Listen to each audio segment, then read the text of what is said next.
Hello, everyone. I really do hope you're all very well. You're really welcome to our sign language class today. We are using BSL, that's the name of the language we use, British Sign Language, and you're really welcome along. Just to introduce myself, my name is Anthony, and I will be teaching you using sign language today. You can see on the other picture on the screen, we have an interpreter working with us. I know some of you have been watching along before and you're really welcome back, but if it's your first time today, you're also really welcome along too. Over the past while, I have been delivering these sessions every 2 weeks, and today we're going to focus in on the topic of sports. Before I get going, I just want to say what fantastic weather we've had recently. You know, we can always talk about the weather in this country, can't we? We've had beautiful blue skies. It's been a bit cold, but it's been great. And just on Wednesday past, we were all a bit shocked when the temperature suddenly dropped. And I know that in the south of England, there was some snow as well. I have friends who were sending me pictures through, and I couldn't get over how much the weather had changed in such a short time. So bizarre. You should all move over here. Actually, we didn't have any snow, so if you don't like the snow, come to where we are.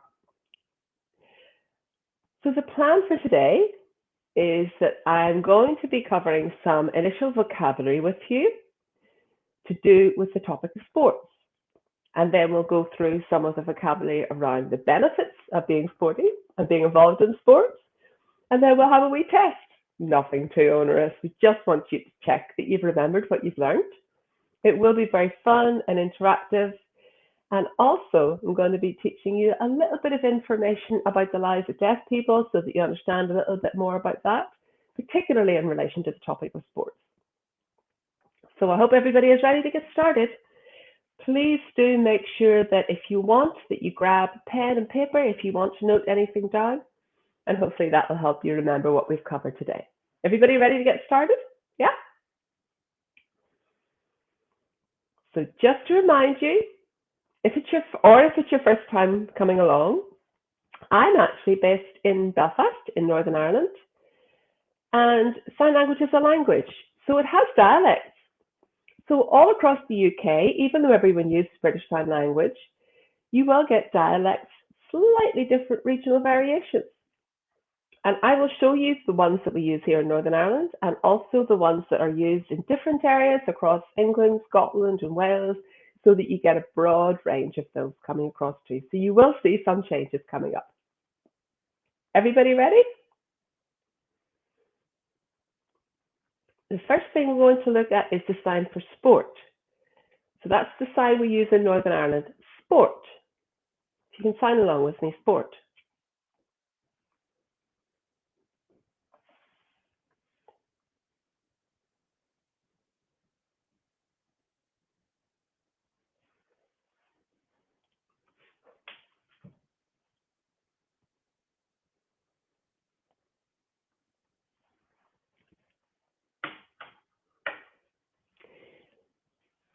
Now that's Northern Ireland.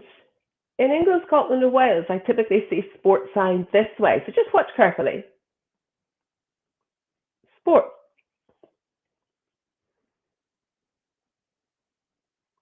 I write with my right hand. That's the hand I use for writing. So I'm right-handed, so my right hand is the dominant hand. Watch the way the right hand moves. If you're left-handed, then the left hand is the dominant hand. Watch the way it moves. Sport. So we have sport. Already, we've got two different signs for that. So sport. Two different regional variations.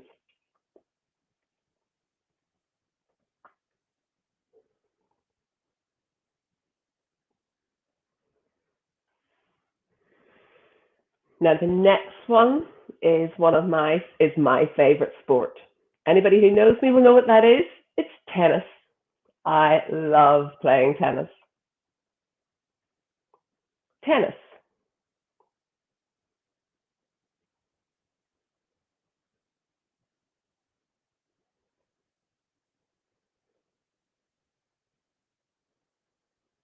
The third one that we're going to cover is possibly one of the most popular sports across the UK. What's that going to be? Football. So England, Scotland and Wales, typically I would see this sign being used, football.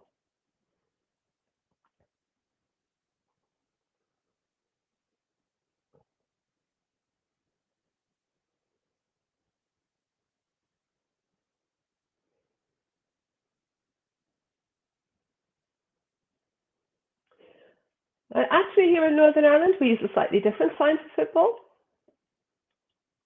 This one, football.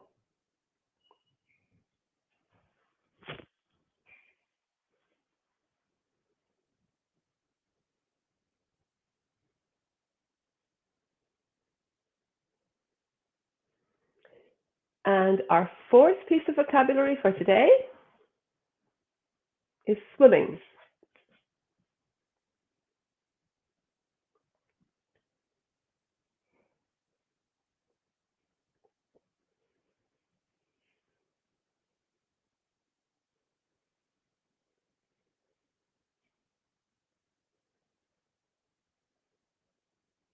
And the fifth one, running.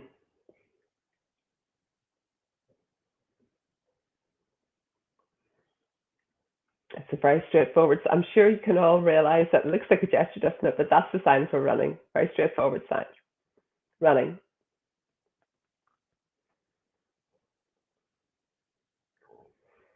Number 6, walking.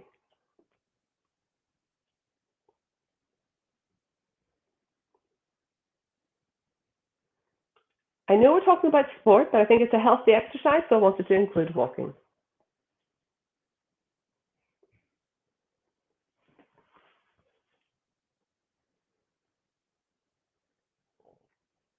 Two fingers, one for each leg, two legs, and you walk along a smooth path, then you're just going to walk along that path. So the fingers are walking along a path, walking.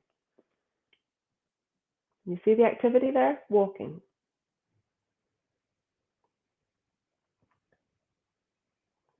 Number 7, rugby. England and Scotland and Wales, the sign that's most commonly used is this for rugby.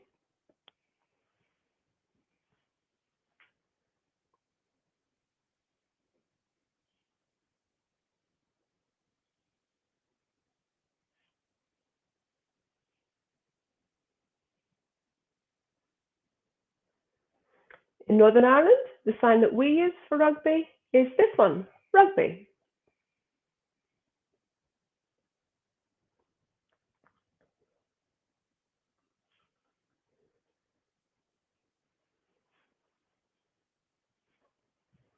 Number 8,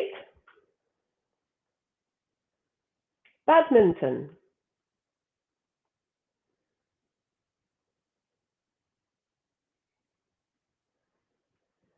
And people get a little bit confused between tennis, what's the difference, and badminton. Can you see the change? So let's just focus in. Tennis, can you see that? And badminton. They are different. Badminton.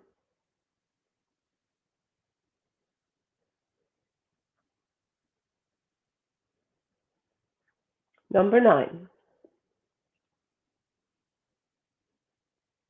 table tennis.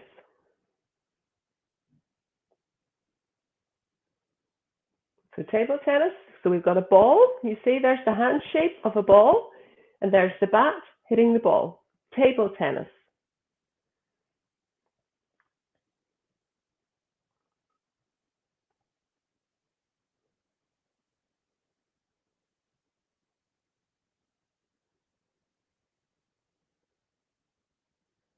And we've only 2 more to go in this stage. Bowls. Bowls.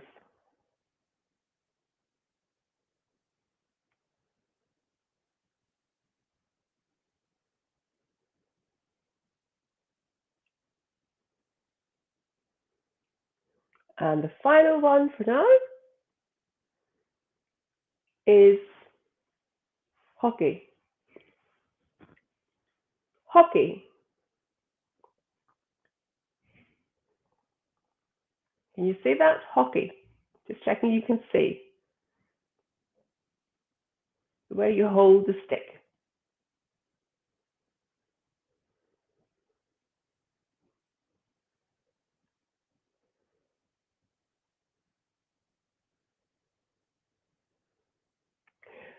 Everybody ready? I'm going to go through all of them one more time, and then it's time to go over to yourselves and see how you're getting on with them. Sport.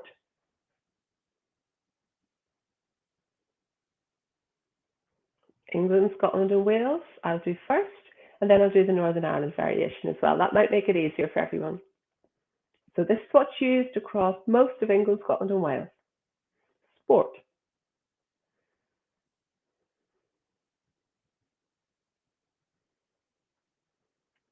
Tennis.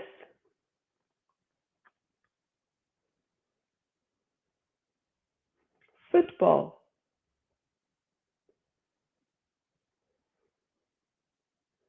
Swimming.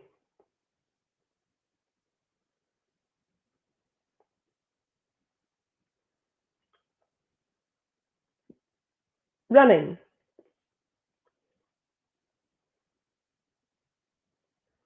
Walking.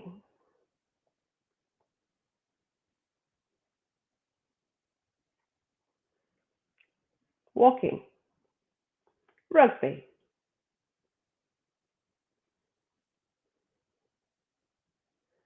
Badminton.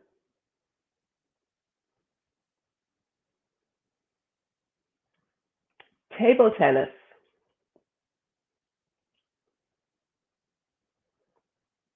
Bowls.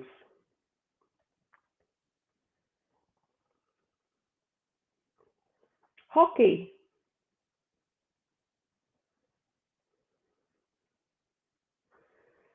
And let's go through them again, but this time I'll throw in the Northern Ireland variations. Sport.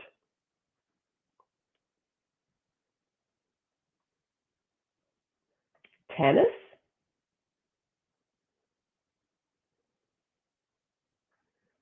Football.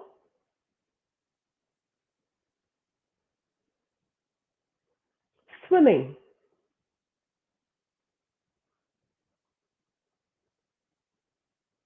Running.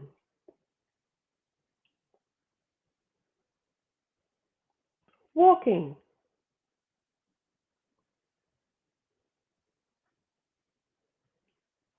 Rugby.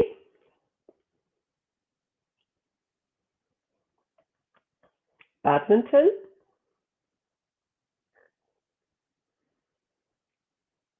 Table tennis.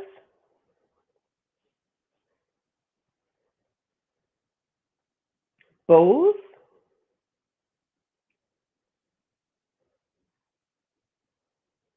And hockey.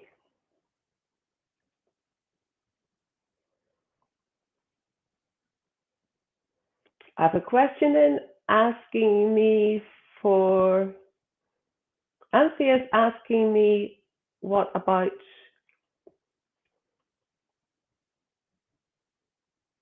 a sign for polo.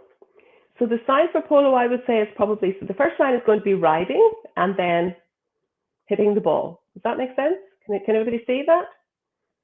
Riding and then hitting. So polo. Compound sign, you're going to put both of those together to make one sign. So those two together will result in a sign for polo. The other option that you have, if people don't know that sign, is to spell it out letter by letter. So here's the letter P, O, L, O. Let's do that again. P, O, L, O. So either of those could be used.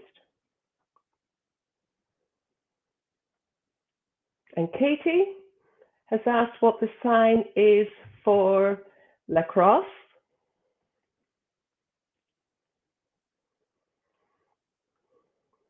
Probably more of an American sport, perhaps. I certainly don't have a sign for that one. I certainly don't see it being played here in Northern Ireland. So for that one, again, because it's not commonly used, probably would have to spell it out letter by letter. I will go back to some friends and colleagues that I have in other areas and see if a sign comes up. That's the kind of thing that sometimes if you Google, if you put in American Sign Language, ASL, it may come up. But I don't think we have a sign here for that one. But you certainly would, if you came across a word like that there wasn't a conventional sign for, we can spell it out letter by letter. Okay, are you ready for the test? I'm going to test you all now.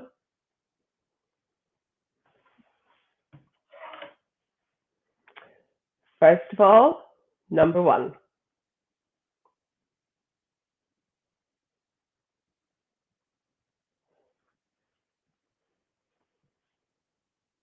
Number 2, remember to write down the answers.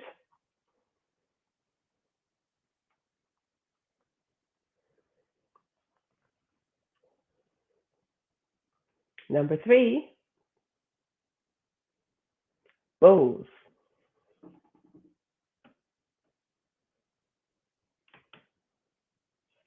Number 4,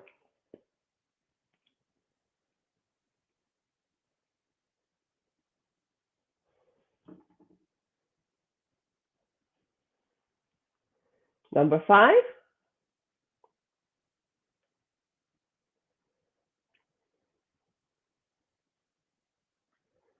number 6,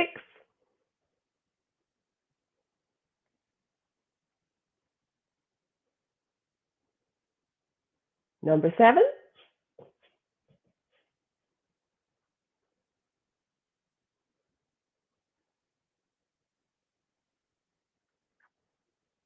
number 8,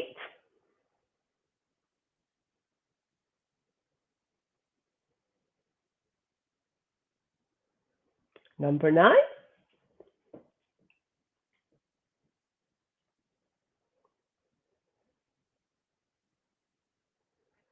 and number 10.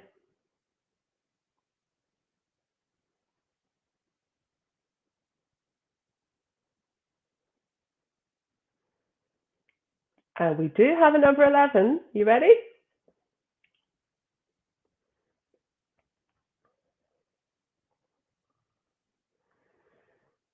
Are you ready for the answers? Just to check and see if you've got this right or not. I'm going to have a look in the comments as well and just see what's come up.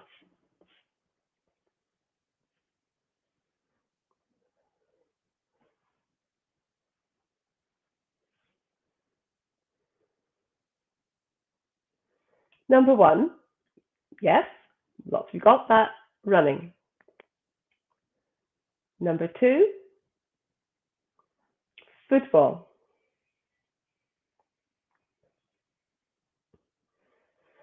Number 3, bowls.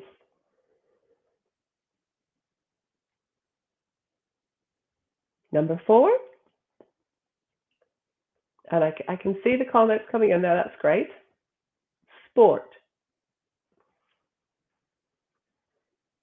Or in Northern Ireland, it would be sport.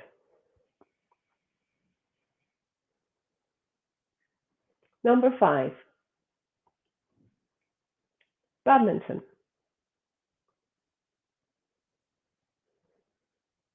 Number 6, well done, I can see the answers there. Tennis. Number 7, rugby.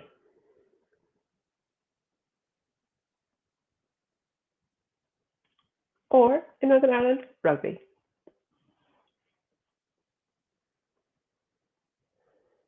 Number 8, I can see it there, swimming.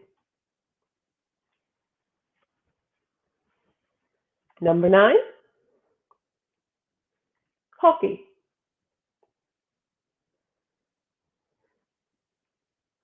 Number 10, table tennis.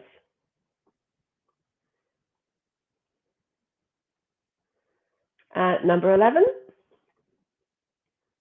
the last one, and that was walking. So well done. I've had a look at the comments. It looks like you've done a really good job there. Well done, everyone. Another question in, asking me what kind of sports we have here. That comes from Linda, about Irish sports. I thought the comments disappeared, but yes, I thought we do have GAA. So we've actually finger spelled. So here's the letters for it. G, the letter G, A, A.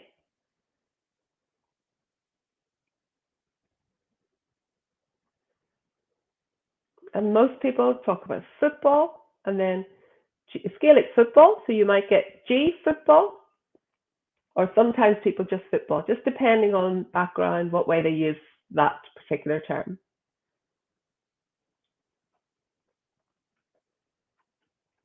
Camogie. There's camogie. It's getting your hands around the right way, isn't it? Camogie.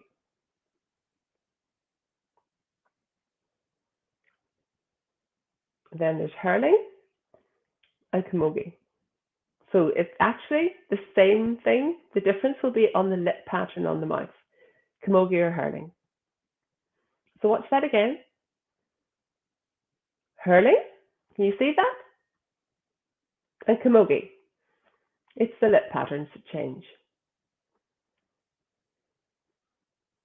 Hopefully that answers those questions.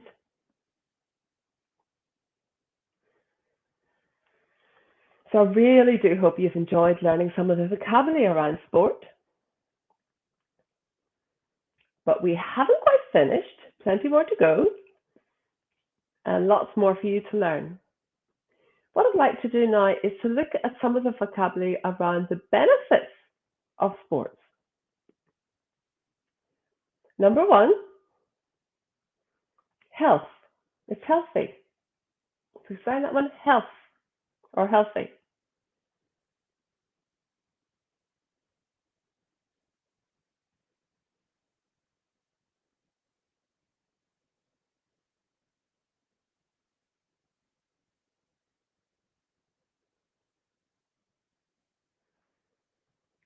The next one we have is mental health.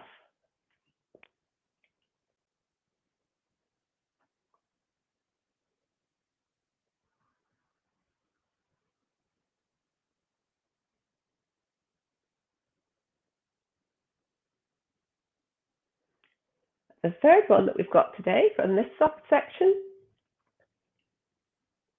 is physical well-being. Physical well-being or physical health.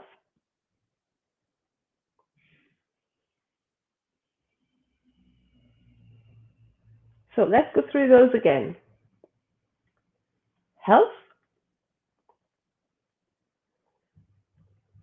Number 2, mental health.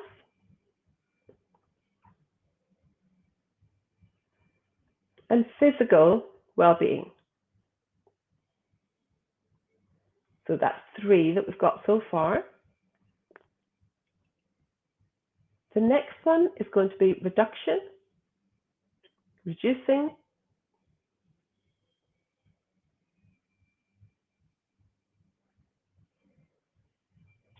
reduction or reducing of stress. So reducing stress.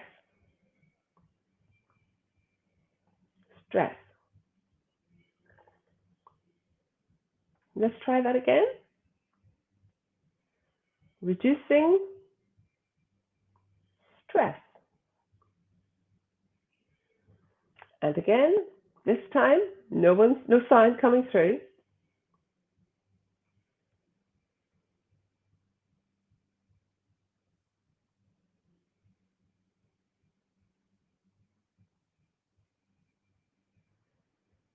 And number 5,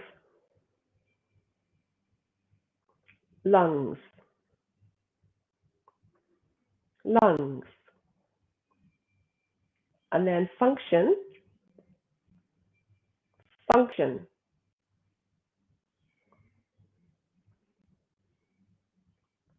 Compound noun, so lung, function.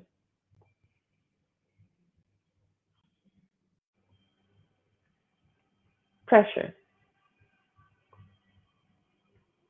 blood pressure. One more last word for you to, or sign for you to learn.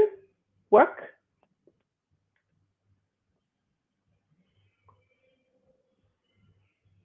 pressure. Work pressures. Work pressures. So this is you, and then the pressure coming on you. Work pressure.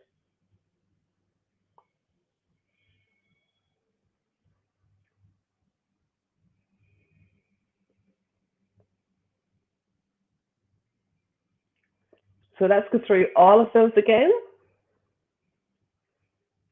Healthy, that's number one.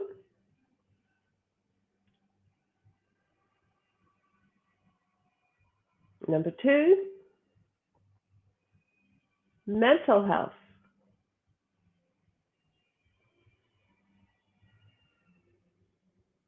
Number three,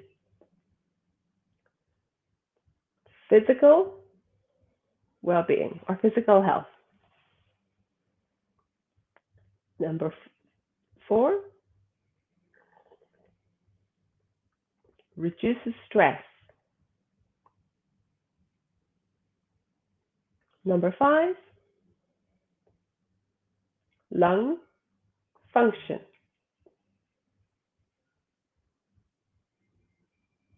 Number six,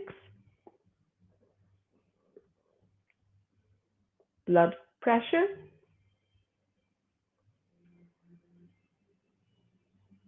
Number seven, work pressure. Now, the reason why I've taught you those particular pieces of vocabulary is to help with some conversation that I'm going to introduce you to. You don't have to memorize all those complicated ones that I've just taught you. The sports ones you should. The rest just will help you if you're in a conversation. I just thought it'd be useful to throw in something that might challenge you a little bit more if you're out in conversations. So let's go through all of those one more time. Number one, healthy.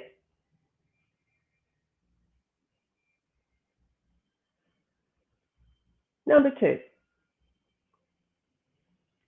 mental health.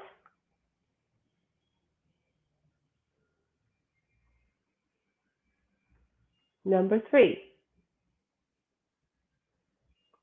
physical health or well-being.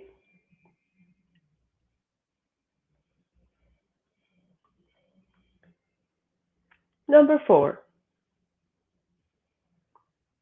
reduce stress.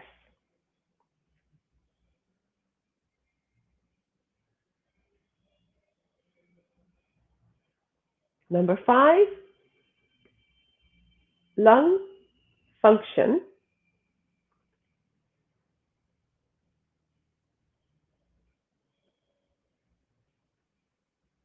And number six, blood pressure.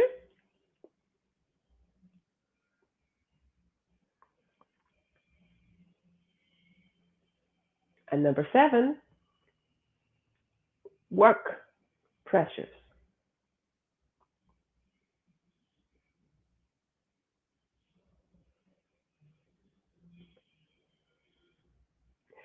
Okay, are you ready for a test in this one? I know it's quite a challenge, but give it a go. And let's see if you can get the answers. Get ready to write them all down. I'm going to go through them now. Here's number one.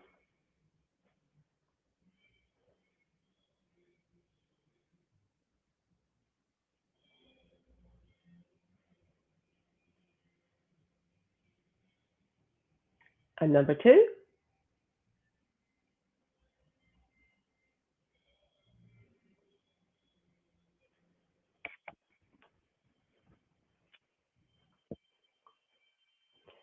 And number 3.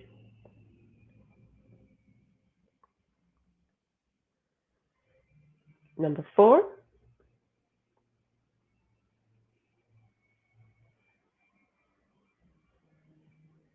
Number 4.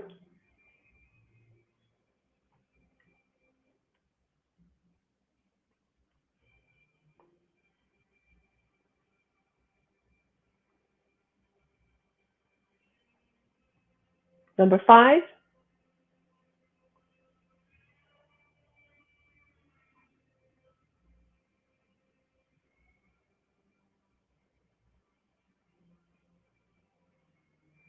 Number 6.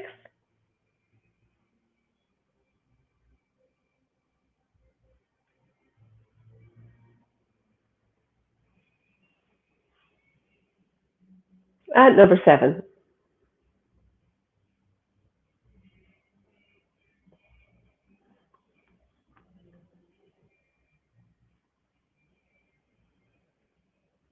Well done, everyone. I've had a look, and most of them actually look like they're right. I'm so impressed. Those were tough, and I'm really pleased and delighted to say that you've done so well. So here's the answers. Number 1, physical health or well-being. Now remember, the physical signs, these signs, we actually do touch the body. Don't hold your hands out. We actually do touch the body, and the signs touch the body or come out from the body. Number 2, that was health or healthy. Number 3, that was about reducing stress. And I can see the answers there in the comments. That's great. Number 4, blood pressure. Again, that's right. I can see the comments there. Number 5, again, seems as if you got that right. Mental health. Number 6, again, I can see it here in the comments. Work pressures. And number 7, again, that's right, lung function. Really well done, everyone. That was brilliant. I'm so impressed, really amazing. So you've been learning for the past half an hour non-stop, which is actually quite long for learning vocabulary. I'm sure it's a little bit tiring, particularly with it being online. So I'm very conscious of the time involved and the pressure. So now I'm just going to give you a little bit of a commentary on my own personal experience as a deaf person being involved in sport. In the deaf community, sport is actually really popular. It's a very important element of life for us. We're involved in many different sports, and we compete on a UK basis, European basis, world basis, actually, globally. Deaf sports has been crucial for all of us because we get to compete, be involved in competitions. It's also something that people can just attend as spectators, and in the crowd you'll meet other deaf people. And if you travel to some of the international events, you meet people from all over the world. And when you travel and meet other deaf people, we have so much in common in our lives as deaf people. We have our own identity and culture and way of being. And that always relates to people from other countries, and yet there's their own cultural elements on top of that. And sign language is different all around the world. So if you go to America, they're using ASL, American Sign Language, which is a completely different language. So it's amazing seeing all that and trying to link in a little bit and connect. We're such a wonderful community, and globally, it's a really rich connection and vein of connections that we have to tap into. When we compete, there are rules. Any deaf athlete must take any hearing aid device off, whether it's a hearing aid or cochlear implant. They have to take them off.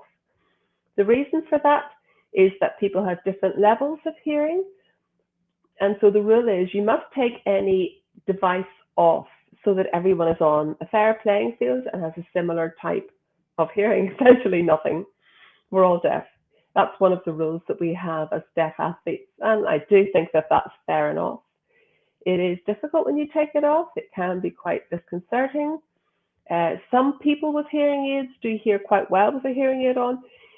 For those who are profoundly deaf, the hearing aid may only give them incidental background noise, but even that, when you take it off, even though it's not helping you hear any speech, can affect your balance. And also just your connection with the equipment that you're using in sport. For example, my sport's tennis, just not hearing any kind of sound of the impact of the racket on the ball affects things. But that's our responsibility as athletes, to train in advance and to train the way we're going to compete. I was in the European Championship scene for 4 years, and as part of my training, I had to train without my hearing aids on, which is very interesting.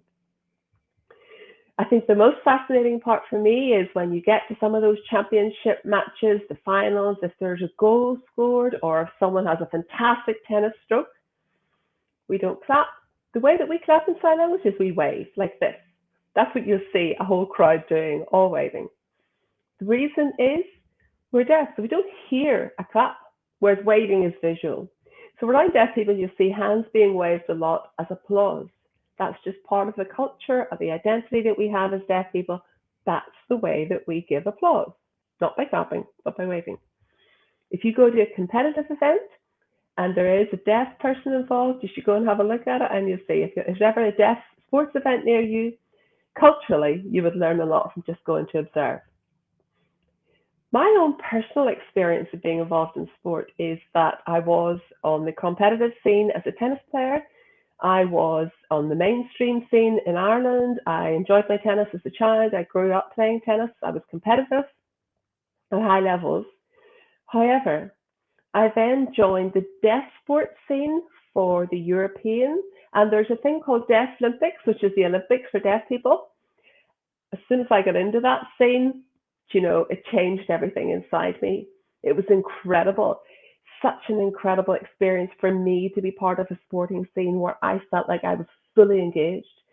It was great being part of the wider scene because I probably hit very high standards. I was competing with people my own age who weren't deaf, and I was doing really well, and it was great.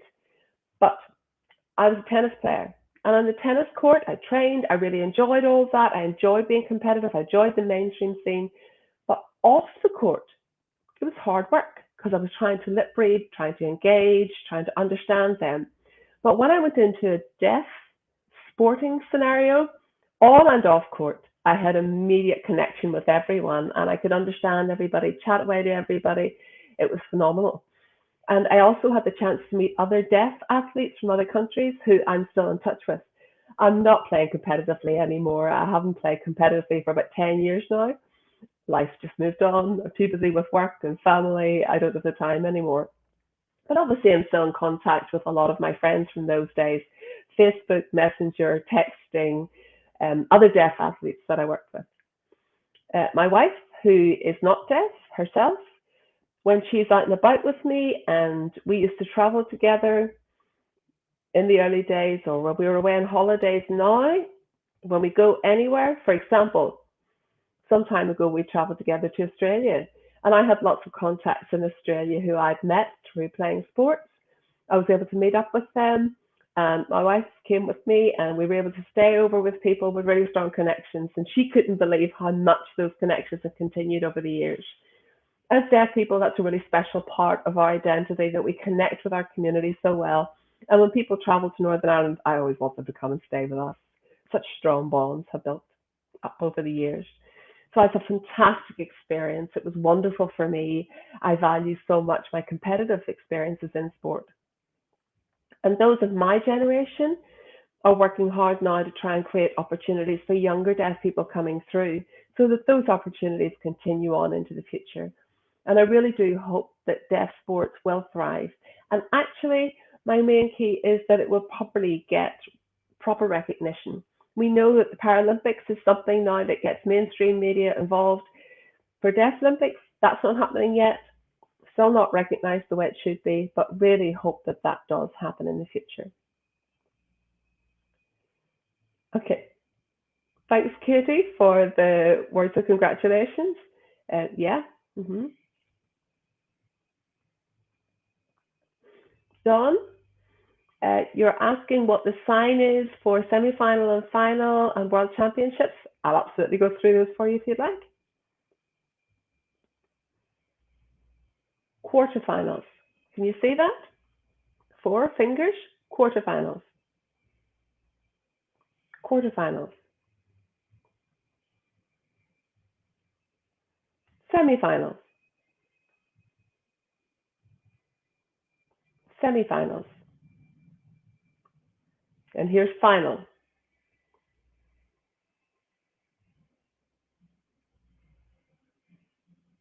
Let's go through that again. Quarterfinals.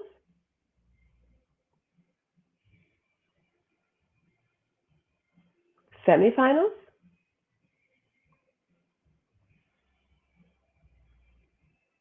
And final.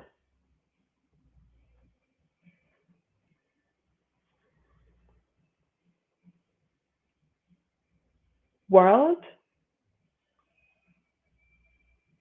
That's the sign for world.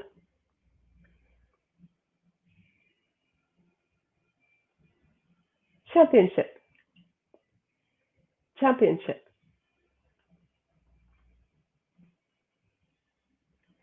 So that's world championship.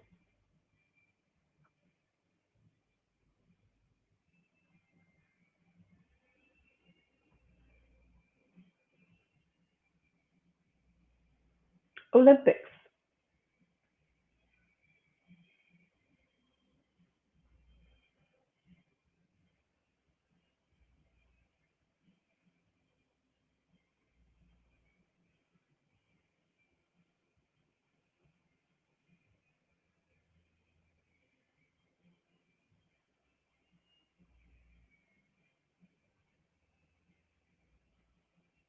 It's a hard one to get, isn't it? It's hard to get your hands around that one. So you have the circles, the Olympic logo, and you're really recreating those circles. So there's 3 across the top. So can you see the 3? So it's 3 times. It's those circles on the Olympic logo, Olympics.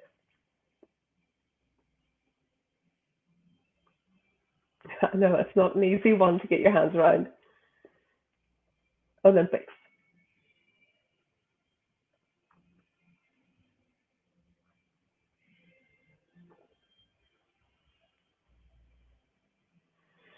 Now, before we finish today, I do want to go through one more thing with you, and it's just to explain something around verbs in sign language. I have taught a lot of courses. I teach at different levels. I do introduction to BSL. I do level 1 at BSL. And people often ask me how we produce verbs in sign language, and also how we produce things like adjectives, different features of grammar. Just going to give you a couple of examples of those because I think it is really interesting to look at how different languages operate. So I'm going to go with 3 different verbs. The first one is the sign for walk that you learned earlier, walk. The next one is hiking. And the third one is driving.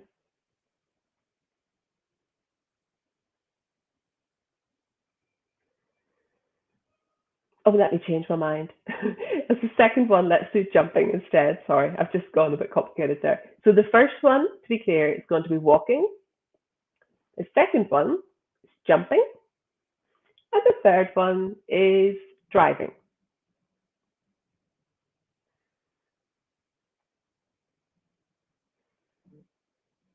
Now, when we are signing walking, the sign itself will incorporate features of how we are walking. So if it's a long way for a long time, watch what happens to the sign. You see the facial expression changing, the mouth pattern, the eye gaze, the intensity.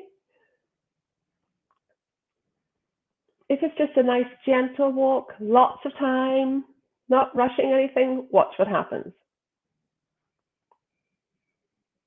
So I'm going to change the sign from a nice gentle stroll into realizing, oh, I'm late, I've got to get to work.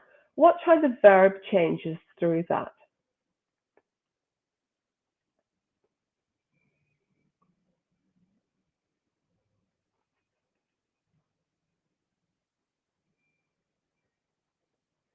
Can you see the difference?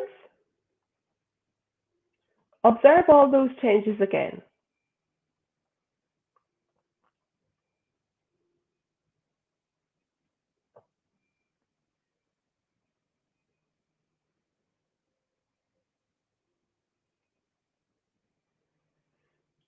Did you notice the differences? I hope that's clear. Any questions, fire them away in the text box and I can answer them if there's any questions about grammar. Similarly with jumping. So there's the sign for jump. And it could be, look at that, look how high I'm jumping there. Or it could be bouncing up and down really, really quickly.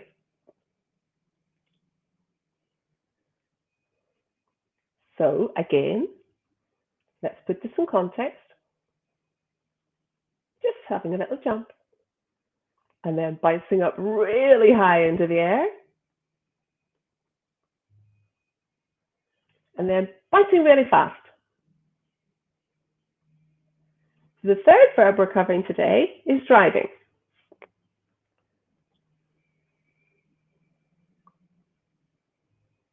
So driving along quite slowly, just taking the time. And then I have to go really fast. Oh, really firing along here. Let's go through those again. Driving.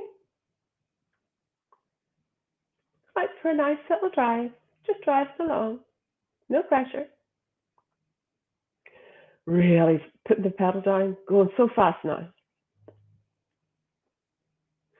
I hope that's clear for you in terms of verbs and how they work. So I hope everyone's enjoyed our session today and you've learned lots around the topic of sport. Thank you so much for coming along. Thank you for your time. And I really want to say a big word of thanks to the Royal Voluntary Service for asking me and giving me this opportunity to participate on this level. Thank you to my interpreters for working with me and enabling communication to happen so smoothly. And can I wish you all a very lovely weekend, and I hope the weather's kind to you too. Bye-bye.